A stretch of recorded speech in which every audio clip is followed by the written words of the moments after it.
നമ്മുടെ ശരീരത്തിൻ്റെ സൗന്ദര്യം, ശരീരത്തിൻ്റെ ഷേപ്പ്, നല്ല സ്ട്രക്ചറായിരിക്കണം ബോഡിക്ക്. ഇതൊക്കെ എല്ലാവരും ആഗ്രഹിക്കുന്നവരാണ്. പലരും ഫേസ് ചെയ്യുന്നൊരു പ്രോബ്ലമാണ് നമ്മുടെ ആംപിറ്റിന് താഴേക്ക് വയറ് വരെ ഷേപ്പ്ലെസ് ആയിട്ട് കിടക്കുന്നു. അത് മാറ്റിയെടുക്കാൻ പറ്റിയൊരു എക്സസൈസാണിത്. നമ്മുടെ ബോഡിയെ റാ പോലെ നിർത്തുക, അതിനുശേഷം പുഷ് ചെയ്ത് കൊടുക്കുക. അപ്പോൾ നമ്മുടെ മുട്ട മടങ്ങും.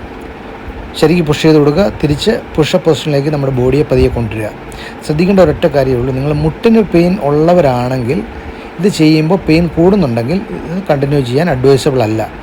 സെക്കൻഡ് തിങ്, നിങ്ങൾ ഈ ആദ്യമായിട്ടൊക്കെ ചെയ്യുന്നവരാണെങ്കിൽ സ്ലോലി ചെയ്യാവൂ. കാരണം പുഷപ്പ് പൊസിഷനിലേക്ക് കൊണ്ടുവരുമ്പോൾ നിങ്ങൾ സ്പീഡിൽ ചെയ്താൽ നിങ്ങളുടെ ഷോൾഡറിന് പെയിൻ ഉണ്ടാവാനുള്ള സാധ്യത കൂടുതലാണ്. ഓവർ സ്ട്രെസ് ചെയ്യരുത്. നിങ്ങൾക്ക് ചെയ്യാൻ പറ്റുന്ന നമ്പേഴ്സ് മാത്രം ചെയ്യുക. അതിനുശേഷം 1-2 മിനിറ്റ് നിങ്ങൾക്ക് റെസ്റ്റ് ചെയ്യാം. ആ റെസ്റ്റിംഗ് ടൈമിൽ നിങ്ങൾക്ക് ഈ കാണുന്ന എക്സസൈസ് ചെയ്യാം. അതിനുശേഷം വീണ്ടും നിങ്ങൾ മറ്റേ എക്സസൈസ് വീണ്ടും ചെയ്യുക. അങ്ങനെ കണ്ടിന്യൂ ചെയ്താൽ 100% റിസൾട്ട് നിങ്ങൾക്ക് കിട്ടിയിരിക്കും.